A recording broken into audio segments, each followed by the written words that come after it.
नमस्कार. यूट्यूब आणि इतर सगळी समाज माध्यमं ही माहिती पसरवायचा एक अत्यंत प्रभावी साधन आहे.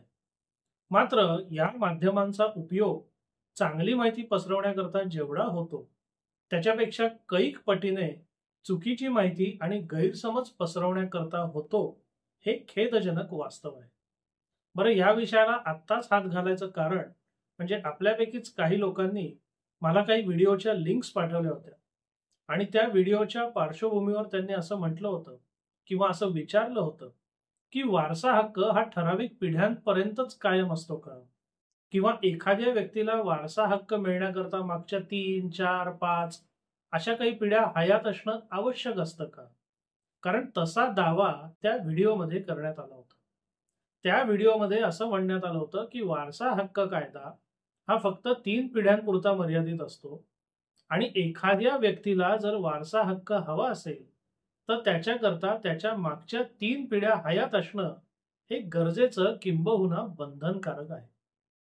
ही माहिती किंवा हा व्हिडिओ किंवा या स्वरूपाची माहिती तुमच्यापर्यंत जर आली असेल, तर ती माहिती 100% असत्य आहे. वारसा हक्क हा मुख्यतः वंशावळीवर अवलंबून असतो. हे जरी खरं असलं, तरी वंशावळीतल्या अमुक एक पिढीपर्यंतच तो उपलब्ध असतो किंवा वंशावळीत अमुक एक पिढ्या हयात असणं गरजेचं असतं. अशी कोणतीही अट कोणत्याही वारसा हक्क कायद्यात अस्तित्वात नाही.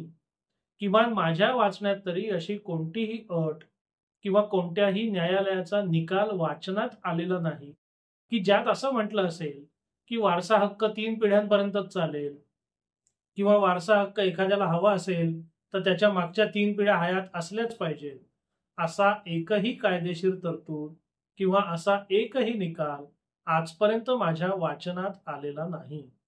मग आता प्रश्न असा येतो, की अशी चुकीची माहिती का पसरवली जाते? याला 2 संभाव्य कारणं आहेत. एक म्हणजे जे लोक ती माहिती देतायत त्यांनाच त्यातलं काहीही कळत नसतं. किंवा दुसरं, की खरं सांगितलं, खरी माहिती दिली, तर त्याला व्ह्यू मिळण्याची किंवा ते व्हायरल होण्याची शक्यता तशी कमी असते. त्याच्यापेक्षा चुरचुरीत माहिती दिली, मग ती जरी असत्य असली तरी चालेल. त्याने एंगेजमेंट मिळते, त्याने व्ह्यूज मिळते आणि त्यांनी आपला फायदा नक्की होतो. आता त्या चुकीच्या माहितीवर आधारित कोणाचं काय नुकसान होईल ते त्याचं कर्म. त्याने आपल्याला तसा काही फायदा किंवा तोटा याचा विचार करायचं काही कारण नाही. या 2च शक्यता आहेत ज्या योगे चुकीची माहिती पसरवली जाते. पण या दोन्ही शक्यता लक्षात घेतल्या तरी या माहितीच्या आधारे जो एखादी गोष्ट करेल किंवा करणार नाही, त्याचं गंभीर नुकसान होऊ शकतं. आता परत आपण मूळ मुद्द्याचा साधा म्हणजे कायदा थोडा बाजूला ठेवूया, पण साधा तर्काने विचार करूया.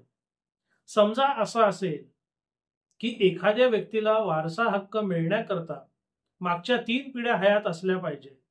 पण एखाद्या व्यक्तीच्या जन्मा अगोदरच जर त्याचे आजोबा वारले असतील, आजी वारली असेल, तर मग त्याची काय चूक? मग तो जन्माला येण्याआधी कोण हयात असावं आणि कोण हयात नसावं, याच्यावर त्या माणसाचं, त्या अपत्याचं नियंत्रण आहे का? तर नाही. मग ज्या गोष्टीवर आपलं नियंत्रणच नाही, त्याच्यावर आधारित कोणत्याही प्रकारचे कायदेशीर अधिकार अवलंबून असू शकत नाहीत. हा एक साधा तर्क आहे. ज्या गोष्टी आपल्या आपल्या कंट्रोलमध्ये असतात किंवा आपल्या नियंत्रणात असतात, त्या गोष्टींनी आपल्या कायदेशीर अधिकारांवर बरे वाईट परिणाम होऊ शकतात. पण ज्या गोष्टींवर आपलं नियंत्रणच नाही, त्यांनी कायदा आपला फायदा किंवा नुकसान करू शकत नाही. आता थोडंसं आपण कायद्याकडे वळूया.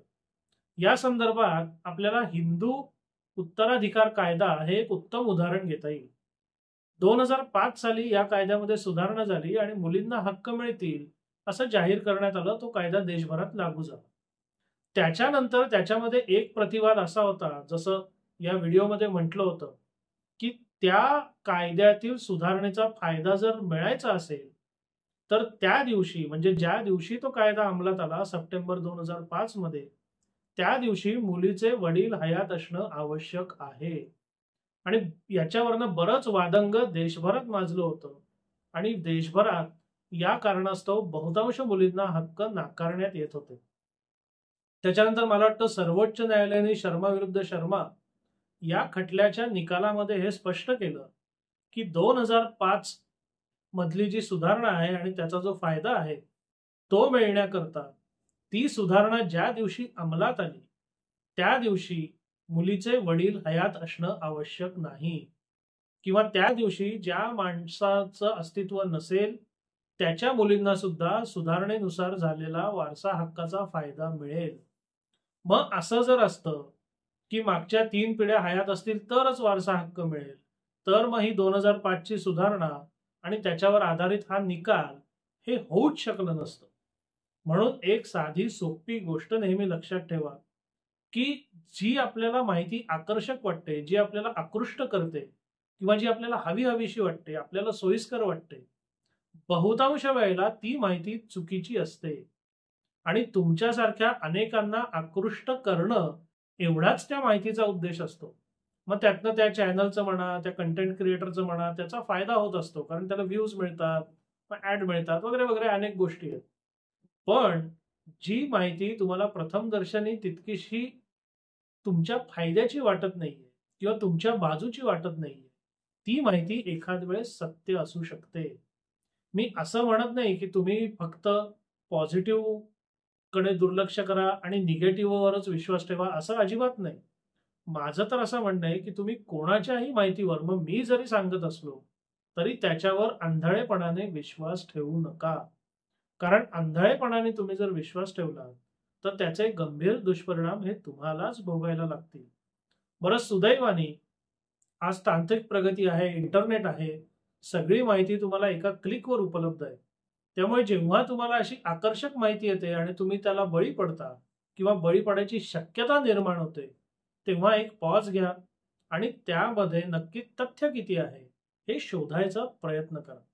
कारण ही चुकीची, गैरसमज पसरवणारी आणि आकर्षक माहिती पसरत राहणार याच्यावर तुमचं किंवा माझं किंवा कोणाचंही नियंत्रण असू शकत नाही. कारण काही लोकांकरता YouTube किंवा सोशल मीडिया हा फक्त एक धंदा आहे. त्यांना जास्तीत जास्त लोकांनी तो व्हिडिओ बघणं, त्याच्यावर क्लिक करणं, त्यातनं जाहिराती बघणं आणि त्यातनं पैसा मिळवणं हा एकमेव उद्देश आहे. त्यामुळे त्या व्हिडिओत आपण चुकीचं सांगतोय का बरोबर सांगतोय, त्यांनी त्या माणसाचा फायदा होणार आहे का नुकसान होणार आहे, याच्याशी त्यांना काहीही देणं घेणं नाही. म्हणून तुम्ही कोणतेही व्हिडिओ, समाज माध्यमांवरची कोणतीही पोस्ट जेव्हा बघता आणि तुम्हाला ती खूप आकर्षक वाटते, तेव्हा एक पॉज घ्या. त्या माहितीचा तथ्यांश शोधा. ती माहिती योग्य असेल तर पुढे जायला हरकत नाही. तुमच्या बाजूची असेल तर निश्चितपणे त्याचा फायदा करा. पण कुठलीही शहानिशा न करता केवळ तुमच्या बाजूची वाटते म्हणून त्या माहितीचा जर तुम्ही अवलंब करायला लागला तर त्यांनी तुमचंच नुकसान होईल.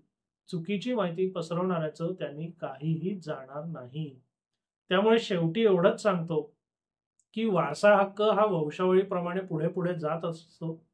त्याला कोणतंही पिढ्यांचं बंधन नाही किंवा कोणत्याही माणसाला त्याच्या कौटुंबिक मालमत्तेमध्ये वारसा हक्क मिळवण्याकरता मागच्या अमुक एक पिढ्या जिवंत राहिल्या पाहिजेत असंही कोणतंही कायदेशीर बंधन नाही.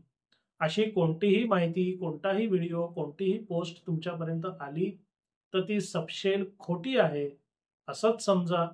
किमान आज रोजी तरी अशी कोणतीही कायदेशीर तरतूद अस्तित्वात नाही. ज्यांनी ही माहिती तुम्हाला सांगितली असेल, तुमच्यापर्यंत पोहोचवली असेल, त्याच्याकडे ही माहिती नक्की कुठल्या कलमात आहे किंवा कुठल्या निकालात आहे याचा खुलासा मागा. त्याने तो जर खुलासा दिला तर तो मला कळवा. माझी चूक असेल तर मी खुल्या दिलाने मान्य करेन, पण कोणत्याही परिस्थितीत तुमचं नुकसान होता कामा नये एवढा माझा प्रामाणिक उद्देश आहे.